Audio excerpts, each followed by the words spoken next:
Goeiedag en baie welkom by Insig, die program waar ons in diepte studie uit God se woord uit doen. Ons is reeds in studie nommer 6 in die boek van Joshua. En vandag kyk ons na 'n aspek wat ons dalk nie altyd so baie van wil hoor nie, maar dis altyd, ons as die gevaar sien, dan sien ons die gevaar daarvan buite af.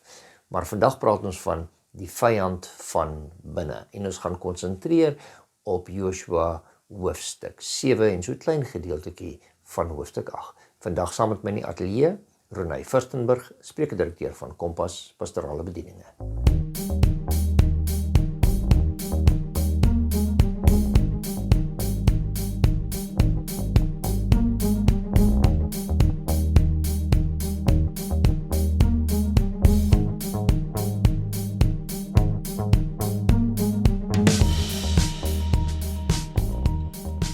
Goeiedag Renay. Dis goed om jou weer in die ateljee te hê. Kan jy glo, ons is al met vandag se studie amper al halfpad. Is moeilik om halfpad te gaan as 'n mens 13 studies doen, maar ons is amper halfpad. Dit is by studie nommer 6. En dit is 'n baie interessante studie wat ons doen, want dit gaan oor, baie keer kyk ons altyd vir die vyand of die probleem daar buite. Ja. Maar ons sien nie altyd die probleem van binne raak nie. So die vyand wat van binne is vandag ons tema en ons gaan daarna kyk in Joshua hoofstuk 7. Maar voor ons begin, kom ons buig ons hoofde saam. Vader in die hemel, ons sê vir U baie dankie vir die liefde en die genade en dankie dat ons ook weer eens in hierdie uur uit U woord uit kan studeer. Gee vir ons insig en verstand sodat ons U woord beter kan verstaan. Dit bid ons in Jesus naam. Amen. Amen. So kom ons gaan en vir 'n afskoppunt gaan ons na die boek van Jeremia toe. Nou, Jeremia 17 is 'n baie interessante vers om mee te begin, want dit gee vir ons 'n baie duidelike aanduiding dat, jy weet, daar's 'n spreekwoord wat sê you can fool some of the people some of the time, but you can't fool all of the people all of the time. Dis nou half 'n opsomming van hierdie konsep met die idee van jy kan dalk mense 'n rad voor die oë draai, maar daar's niks wat jy vir die Here kan wegsteek nie. So as ons kyk na Jeremia 17 en ek wil vers 9 en 10 daarmee saamlees, dan sê dit: bedrieglik is die hart bo alle dinge, ja verdorwe is en wie kan dit ken? Interessante vraag. En dan antwoord vers 10 ons: ek die Here deursoek die hart, toets die niere om aan elkeen te gee na sy weë volgens die vrug van sy handelinge. So daar is net een wat presies die motiewe van jou hart ken en heeltemal verstaan wat jy bedoel. Jy kan ander mense dalk so 'n bietjie probeer mislei. Maar die Here weet presies wat jou werklike bedoelinge is. Ek wil tog 'n bietjie gaan en sê, kom ons kyk na die nuwe lewende vertaling, want hy beskryf hom so 'n bietjie anderste. Ek lees so 'n bietjie vroeër van 'n teks en ek wou sê, joh, maar hierdie teks ken ek in die Engels. En ek sien daar's 'n ander hele ander vertaling en sê nee, dit is die meer moderne Engels. So sê ek moet vir my so ene kry want hy lees 'n bietjie meer soos wat die boertjie dit kan verstaan. Maar in die nuwe lewende vertaling lees daai teksvers so: maar ek weet. Mense weet nie, maar ek weet die hart, né?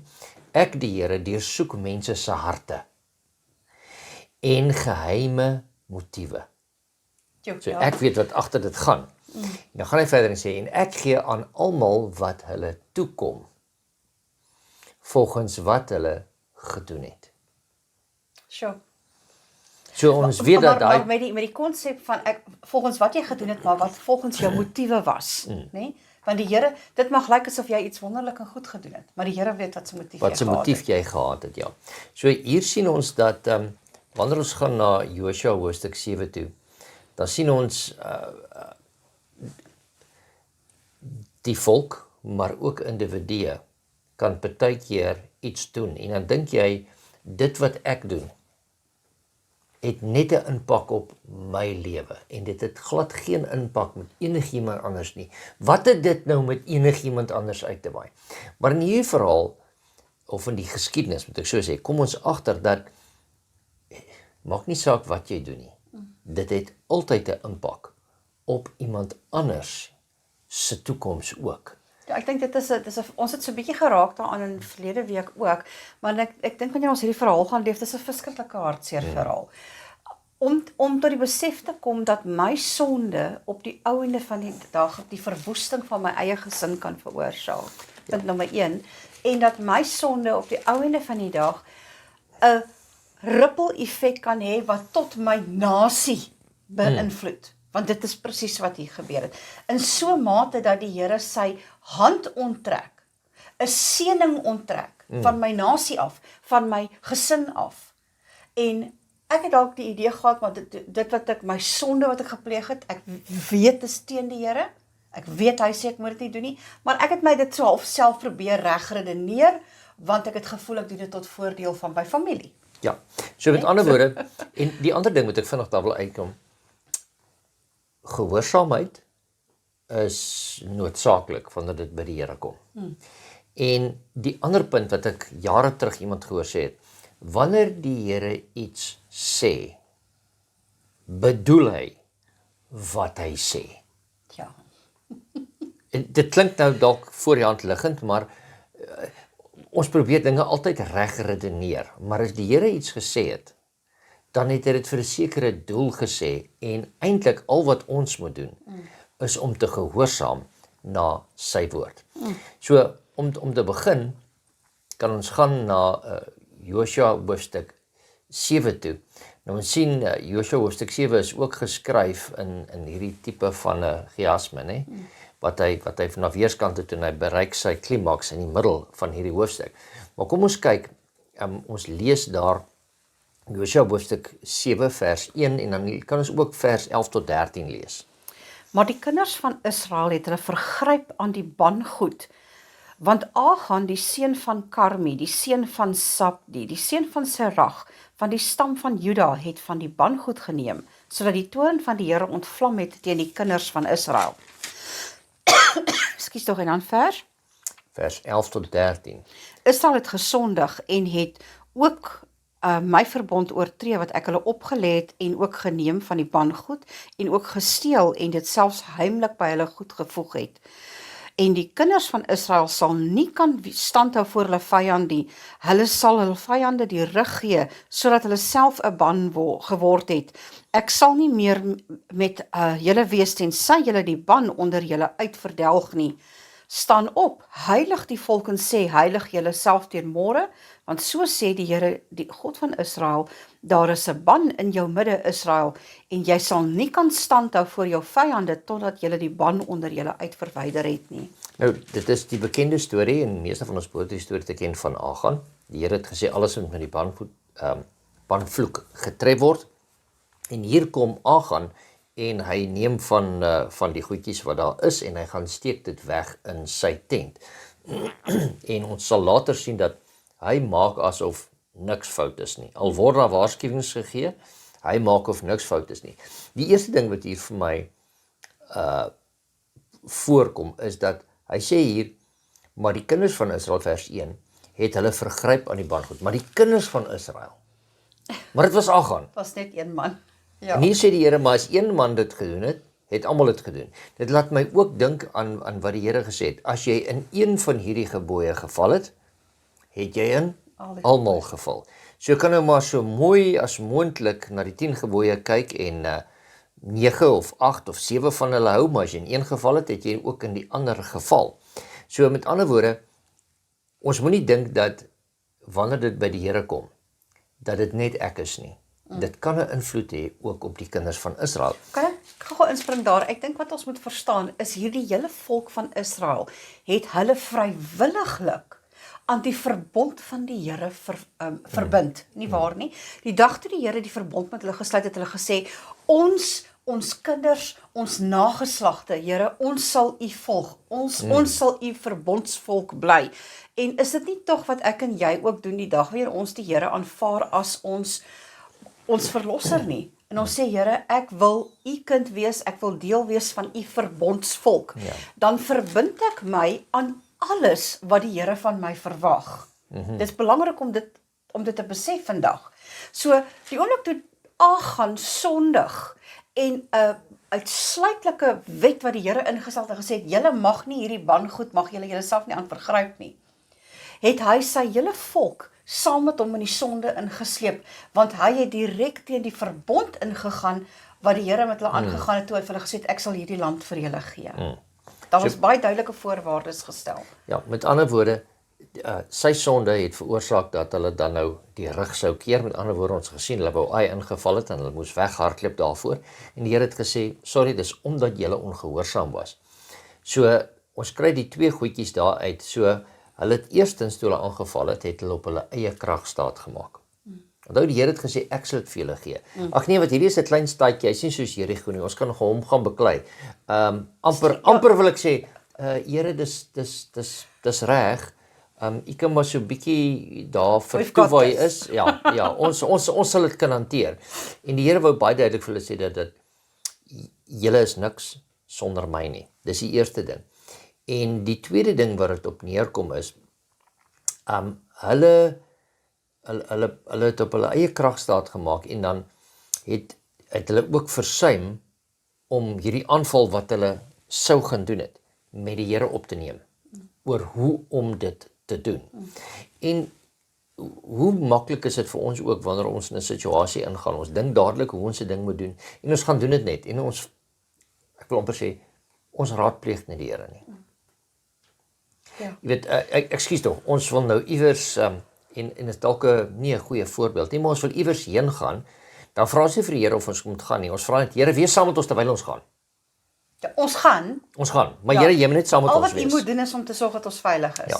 En 'n ander aspek hiervan is, onthou, die Here stuur vir hulle vooruit na die land Kanaan toe, né? Hulle is besig om land Kanaan voor te berei vir 'n leeftyd wat hulle daar gaan leef.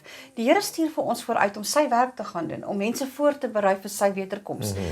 Hoe maklik is dit vir ons om selfs in missie betrokke te raak, in evangelisasiewerk betrokke te raak met hierdie houding van, Here, ons hardloop so lank vooruit, al wat ons wil hê is u moet byhou. Dis mos nou eintlik basies waaroor dit gaan. Seën alles wat ons doen. Ons gaan sit nie net en bespreek en sê, Here, wat is die tegniek, wat is die beplanning, wat wil u hê moet ons doen, en kan ons asseblief u seëning hierop vra nie. Hulle het nou 'n paar goeie oorwinnings gehad, Joshua en sy manne en die volk. Nou voel hulle, maar weet jy wat, soos jy nou gesê, die klompie is maar 'n paartjies, kom ons stuur net so 3000 man, hulle sal die ding gedoen kry.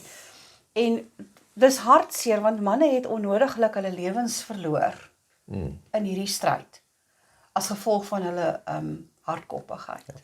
So ons het nodig om seker te maak, dat wanneer ons in 'n verbond met die Here aangaan, en ek dink in 'n ander geval is dit, wanneer ons weet, byvoorbeeld, soos kom ons sê in 'n kerk opset, nee, wanneer ons weet dat daar sonde is, en dis openbaar, en die kerk spreek dit nie aan nie, dan kan daar ook 'n vloek van die Here op die kerk lê. Ja. Omdat ons nie die sonde aanspreek nie. Want dan, as ons dit nie aanspreek nie, dan wat sê ons dan? Ag, dit was nie ek nie, maar eintlik is dit nie so erg nie. Maar die Here sê dis verkeerd, nie? Ja, ek dink as ons net so vinnig dalk so Engelsman noem dit 'n sidebar, nê. Net so 'n bietjie Net so oomblik 'n sekonde wil vat en net wil bevestig dit wat jy nou van praat, kan ons gou-gou nou gaan na Romeine hoofstuk 1 toe. ja. Want Romeine hoofstuk 1, die heel laaste verse van Romeine hoofstuk 1 sê die volgende. Amper daar. Mense wat al ken hulle die verordeninge van God goed, die wat sulke dinge doen, die dood verdien, hierdie dinge self ook doen, maar dit nie net self doen nie, maar ook hulle goedkeuring skenk aan die wat dit doen. Die Here beskryf mense wat baie goed weet wat is reg, maar hulle rug draai op wat is verkeerd. Dit pla my nie, solank ek dit nie doen nie. Maar hy sê, wanneer jy jou rug draai op wat verkeerd is, dan gee jy eintlik jou goedkeuring. Ja, ook vir daardie mense vir dit wat verkeerd is. Ja. So ons moet versigtig wees om niks te doen nie. Om niks te doen nie. Alles ons weet dit is verkeerd. So kom ons gaan kyk 'n bietjie, nou wat was Achan se sonde geweest, en ek gaan vir ons daar lees vanaf vers 16 net, sê daar, en Joshua het vroeg in die môre klaar gemaak, en Israel het aangekom, volgens sy stamme, en die stam van Juda is aangewys. Met ander woorde, die Here het gesê, nee, okay, net so 'n bietjie agtergrond, voor ons aangaan, ek kan nie net sê dis Achan nie, die Here sê, nee, gaan deur 'n proses, om uit te wys watter stam, en dan watter gesin en dan watter man en dit word so tot op die laaste. En daar's eintlik 'n bietjie genade in wanneer die Here sê, ek gaan nie net vinnig sê dit is hierdie persoon nie, ek gaan jou kans gee want sodra jy weet jy is die een, want daar is gesê daar's van die band goed gevat. So nou weet jy mos dis jy. Nou kom jou stam aan. Nee, God, hulle sal nie my kry nie. Nou kom hulle na die familie toe, nee, hulle sal nie my kry nie. Nou kom hulle na jou vader toe, nee, hulle sal nie my kry. Jy bly nog steeds Daar's stil. eintlik elke keer 'n kans gegee om met die, soos ons nou sal sê in Afrikaans, met die hele sak patats na vore te kom. Want dan kan daar nog genade wees. So, vers 16 sê, Josua het vroeg in die môre klaargemaak en Israel laat aankom volgens stamme en die stam van Juda is aangewys. Vers 17. Toe hy die geslagte van Juda laat aankom, het die lot die geslag van die Sargiete aangewys. Toe hy die geslag van die Sargiete laat aankom, man vir man, is Sabdi aangewys.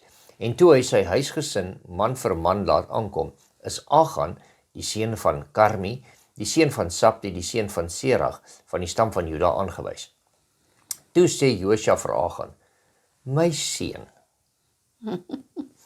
maak tog die Here, die God van Israel, heerlik en gee hom die eer en gee my tog te kenne wat jy gedoen het. Steek dit nie vir my weg nie. Nou in daai laaste woorde van Josua, wat ons nou hier gelees het, sien ons, eerstens, Josua was 'n bietjie ouer, né? Onthou, want hy en Caleb was een van die enigstes van die vorige geslag wat nog teëgekom het, maar hy praat soos 'n vader met sy seun, my seun. So, hoorie, ons is nie meerderes, jy is nie minderes in elk geval, maar ons praat mooi. Kom Ons nou met is die familie hier. Kom nou met die sak patats na vore en gee eer aan die Here. En hy sê, steek dit nie vir my weg nie.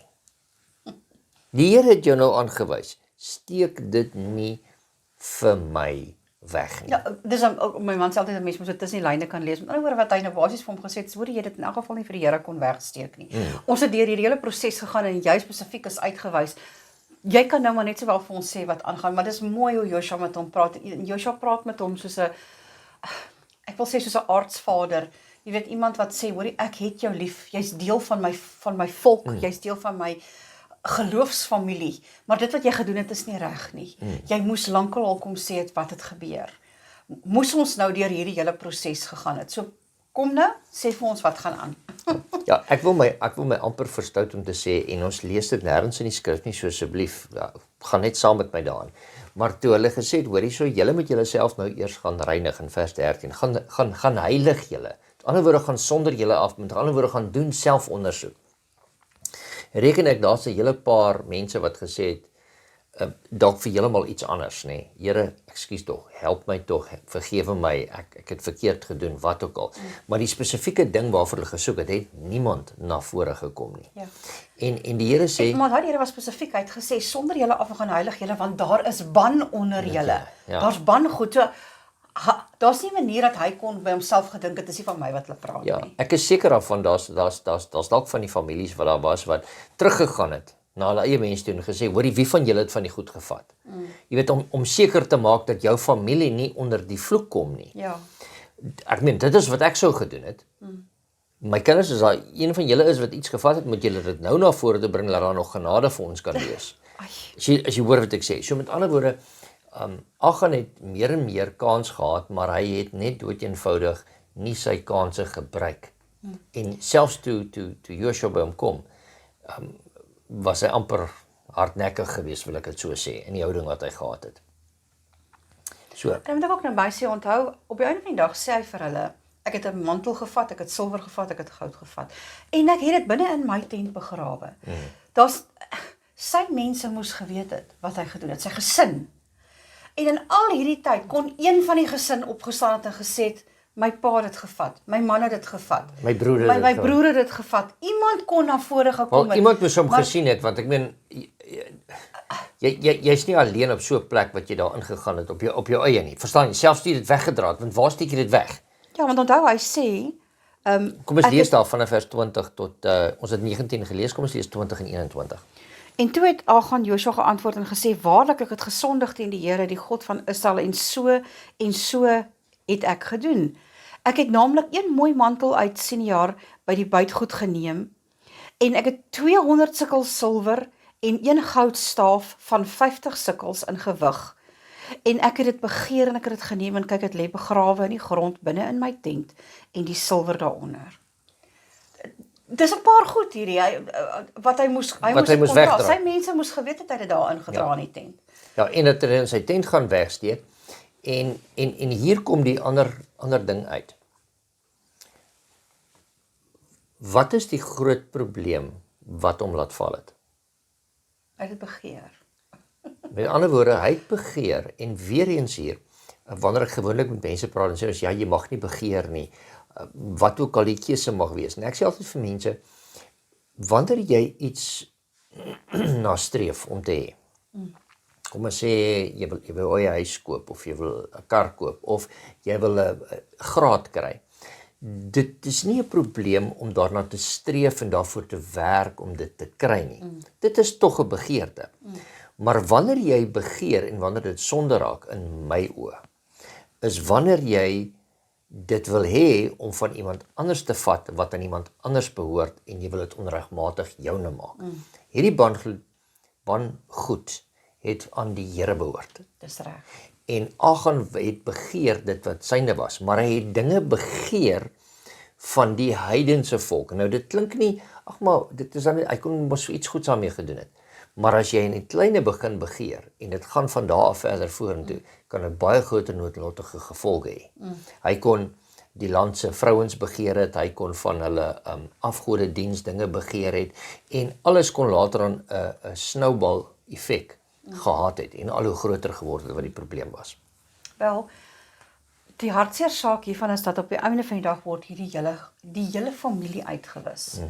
En dit is op die einde van die dag die taak van die res van die volk om hierdie familie uit te wis. Dis 'n hartseer ding om te lees, maar die Here het gesê, ek sal vir julle sorg, ek sal hierdie land vir julle gee, wat julle benodig sal ek vir julle gee, julle sal nie hoef te bekommer nie. En interessant, as ek nou so 'n bietjie kan vorentoe spring, van hier af stuur die Here vir hulle terug Ai toe. En hy sê vir hulle, julle gaan nou terug soontoe, nou gaan julle hierdie volk oorwin, soos wat ek wil hê julle moet dit doen. Ja. En hy gee vir hulle 'n strategie oor hoe jy om hierdie volk te oorwin. Ons kan dalk so vinnig kyk daarna, maar wat nou vir my wil teruggaan na die konsep van Achan toe. Toe die Here vir hulle terugstuur na Ai toe en hy sê vir hulle, nou gaan julle hierdie oorwin, toe sê hy vir hulle daar, hierdie keer kan julle van die buit julle sin maak. Julle mag die vee vat, julle mag vat wat julle daar kan kry, julle mag net nie die mense van Ai laat leef nie. Julle kan hulle verslaan, maar hierdie keer kan julle die buit goed neem. As Achan net bereid was om te wag. Ja, met ander woorde, dit is daai ding wat ons op neerkom, wat ons sê, en dit kom daarop neer op ongeloof. Ja. Here, maar ek het dan nou hierdie tot my beskikking, hoekom kan ek dit nie nou kry nie? Kom ons lees dalk net hoofstuk 8 vers 1 en 2, net so om te bevestig dit wat jy sê. Daarop sê die Here vir Joshua, wees nie bevrees of verskrik nie, neem al die weerbare manskappe met jou saam, maak jou klaar, trek op na Ai en kyk, ek gee die koning van Ai en sy volk en sy stad en sy land in jou hand. En jy moet met Ai en sy koning doen volgens, soos jy met Jerigo en sy koning gedoen het. Net sy buit en sy vee mag julle vir julleself buit maak. Stel vir jou 'n hinderlaag teen die stad op aan die ander kant. En dan verduidelik hy vir hulle hoe om hulle... Met ander woorde, die Here sê weer, okay, kom ek wil amper sê, kom ek gee julle nou nog 'n toets.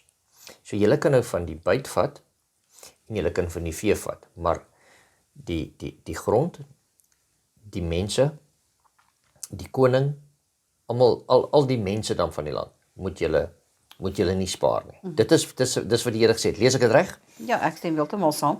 Jy moet doen met Jerigo en sy koning, soos wat jy jy moet met Ai doen en sy koning soos jy met Jerigo en sy koning gedoen het.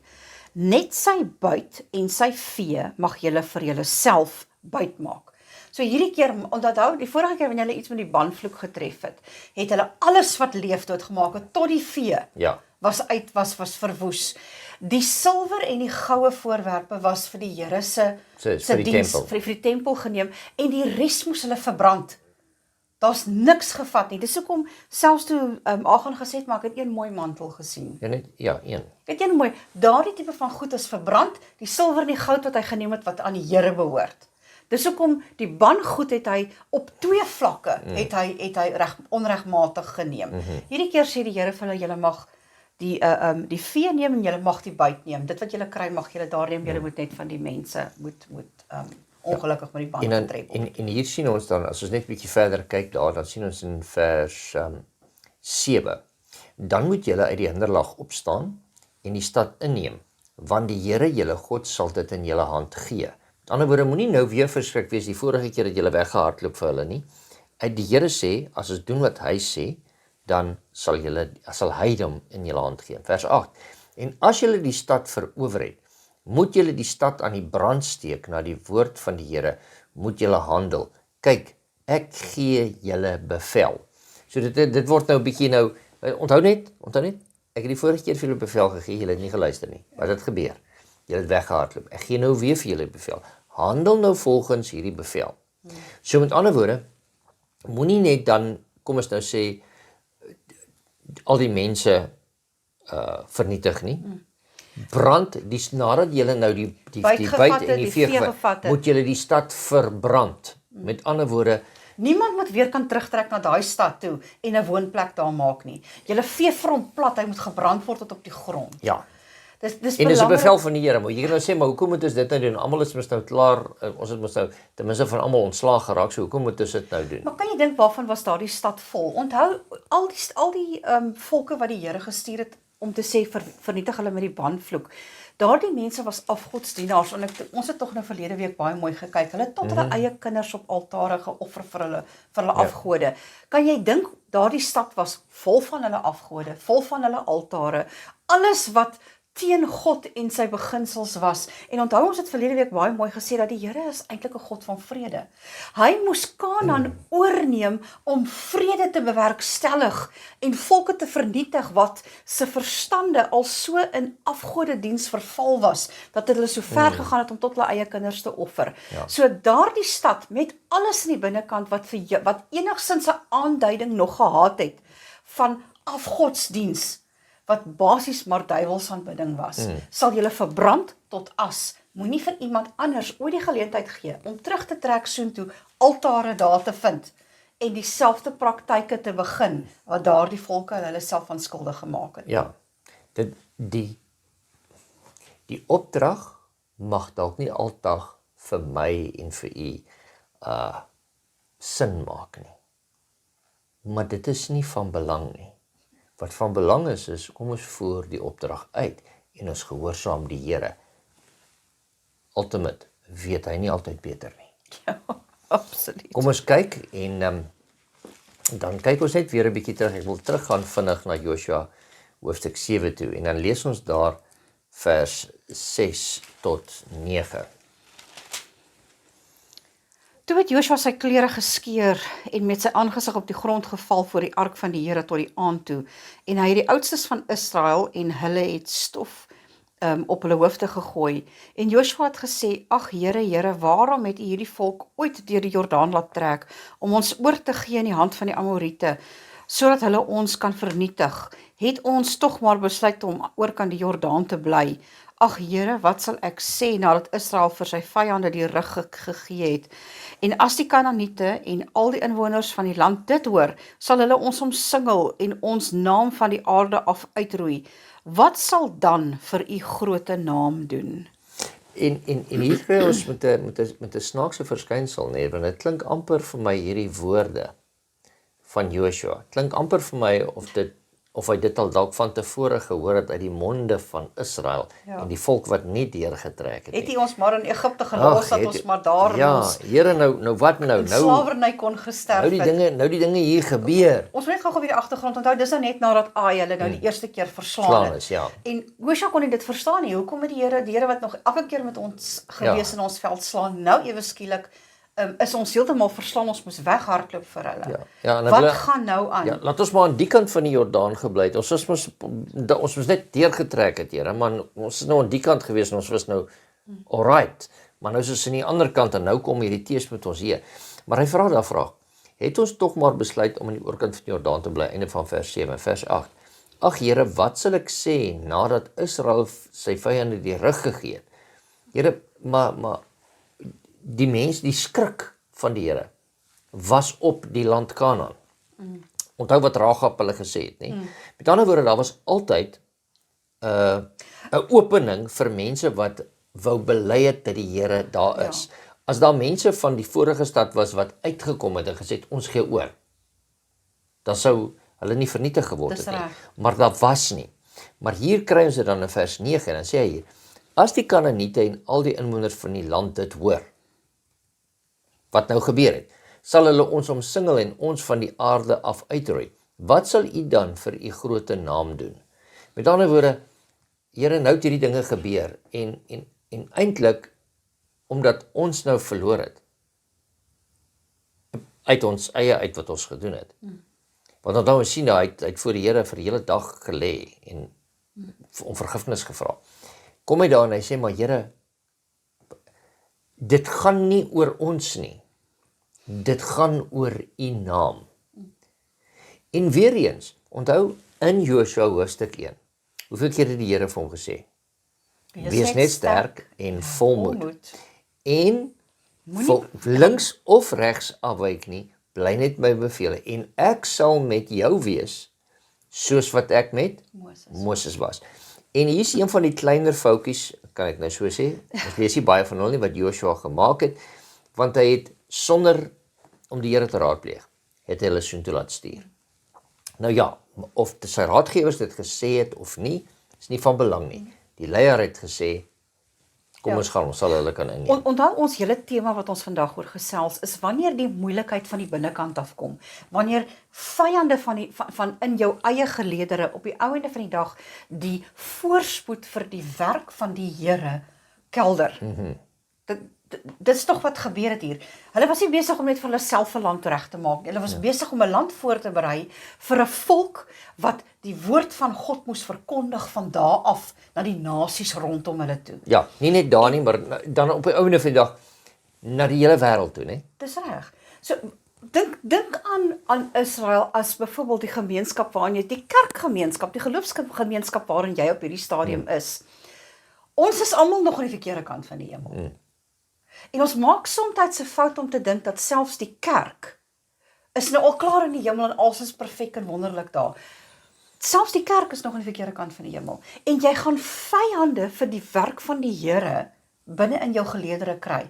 En hier's twee pragtige voorbeelde in hierdie twee stukkies wat ons nou hier gebestudeer het vandag, in hierdie tipe van 'n vyande wat jy selfs in kerkgeleerdere kan kry.